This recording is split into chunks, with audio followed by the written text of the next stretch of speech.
Thank you very much indeed, Madam Deputy Speaker. It is an honour to stand here in this empty chamber to speak about the original purpose of this space, which was a chapel in the Church of England. The old chamber of the House of Commons, on which this space is modelled after the Great Fire of 1834, was St Stephen's Chapel, formerly a royal church, given by the heirs of Henry VIII to Parliament to serve as its debating chamber.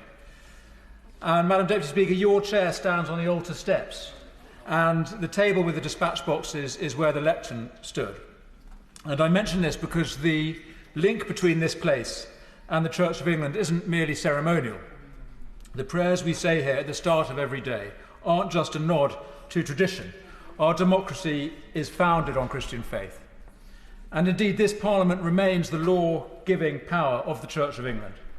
We in this place have the responsibility to approve or disapprove the doctrine and the rules of the Church. And that is as it should be, because the Church of England is not some private club, just another eccentric denomination.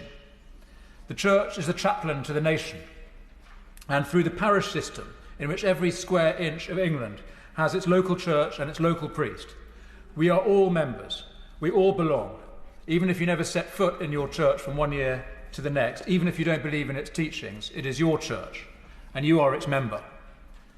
And so when I speak of the Church of England today, I am not speaking about the internal politics of the Anglican sect. I speak of the common creed of our country, the official religion of the English and the British nation, and the institution which, older than the monarchy, much older than Parliament, is the institution that made this country. And it is no surprise that both the Church and the country itself are in a bad way. Divided internally, confused, badly led. The Church is riven by deep disputes over doctrine and governance, and literally leaderless, with even the process of choosing the next Archbishop of Canterbury unclear, confused and contended. And the country itself reflects this, unclear in its doctrines and its governance, profoundly precarious, chronically exposed to threats from without and within, at risk economically, culturally, socially, and I would say morally. Madam Deputy Speaker, last month, in the space of 3 days in one infamous week, this House authorised the killing of unborn children, of 9-month-old babies, and it passed a bill to allow the killing of the elderly and disabled. And I describe those laws in these stark terms not to provoke further controversy, but because those are the facts. We gave our consent to the greatest crime, the killing of the weak, the most defenceless human beings. It was a great sin. And if I, standing here, have any power to repent on behalf of this House, then I hereby repent of what we did. But, Madam Deputy Speaker, in the reaction to these votes, and all around us, in reaction to the state of the country and the world, something else is happening. There is a great hunger in society for a better way of living. And I want to use this opportunity to explain what that better way is and why we here in England have the means to follow it. The Jewish and the Christian God is a God of nations. He's interested in people as individuals, but also as groups, as communities, not only of kinship, though that too, but of common worship with a common God.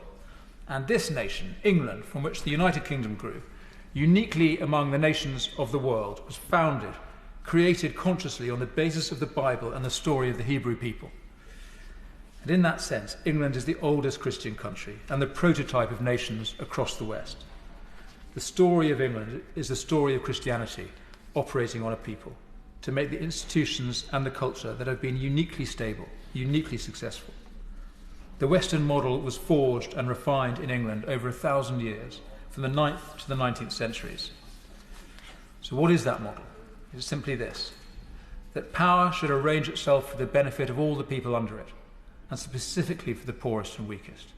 That the law is there to protect the ordinary person against the abuse of power, that every individual has equal dignity and freedom, including crucially the freedom of conscience, of religion and belief, making space for other religions under the Christian shield, a secular space, indeed itself a Christian concept, meaningful only in a Christian world. These are ideas that only make sense if you accept that we have some intrinsic value, a value that is given to us, not of our own making or invention. And so through all these long years, from the time of Alfred to the time of Victoria, it was assumed that a nation was a community of common worship and that our community, this country, worshipped the Christian God. Then in the 20th century, another idea arose, that it is possible for a country to be neutral about God, that the public space, the public square, was empty of any metaphysics, that the route to freedom lay through the desert of materialism and individual reason, no hell below us, above us only sky. And that idea was wrong, and the horrors of the 20th century attest to that, not least in the West, where we escaped totalitarianism but have suffered our own catastrophes of social breakdown, social injustice, loneliness and emptiness on a chronic scale. And now new threats, ugly and aggressive, are arising, because we have found that in the absence of the Christian God, we do not have pluralism and tolerance, everyone being nice to each other in a godless world. Because all politics is religious, and in abandoning one religion, we simply create a space for others to move into. Happy to give way to my friend. Madam Deputy Speaker, my honourable friend is making a very moving and powerful speech. And I would say to him that our head of state, who is also the head of the Church of England, represents the rights of all peoples to live in a free society and to worship freely. And it is because our head of state is also head of our established church, the protections of all religions and all denominations are there within our constitution. And the cross is on the top of the crown that he wears, which demonstrates that the Christian faith is the basis of our constitution, our customs, our heritage and our British way of life. Would you agree with that? My honourable friend will be surprised to hear I do agree with him. And he makes this point very, very well, and I absolutely acknowledge it. And it is the paradox of our constitution that under a monarchy we have the system of the most developed political freedom in the world. And under an established church we have a tradition of freedom of conscience and belief in which all religions can be accommodated. And it is because the cross is at the centre. And I notice the cross is above your chair too, Madam Deputy Speaker. So I was saying that in abandoning one religion, we simply create space for others to move into as dominant faiths. And there are two religions moving into the space that Christianity has been ejected from. One is Islam. And in a debate yesterday, I said how much I find myself in agreement on moral and social matters with Muslim colleagues here in Parliament. But as I've been saying, this is a Christian country, if it is a country at all. And I cannot be indifferent about the extent of the growth of Islam here in recent decades. But it's the other religion that worries me even more. And this other religion is a hybrid of old and new ideas. And it doesn't have a proper name, and I don't think woke does justice to its seriousness. It is a combination of ancient paganism and Christian heresies and the cult of modernism, all mashed up into a deeply mistaken, deeply dangerous ideology of power, hostile to the essential objects of our affections and our loyalties, which are families, communities and nations.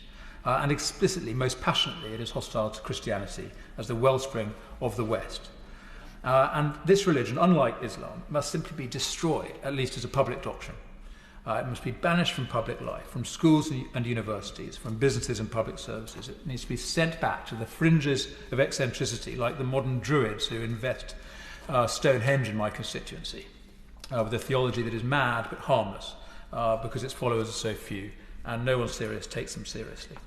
Now, we can no longer pretend, as they did in the 20th century, that we can be neutral or indifferent about God, that the public square is a godless desert.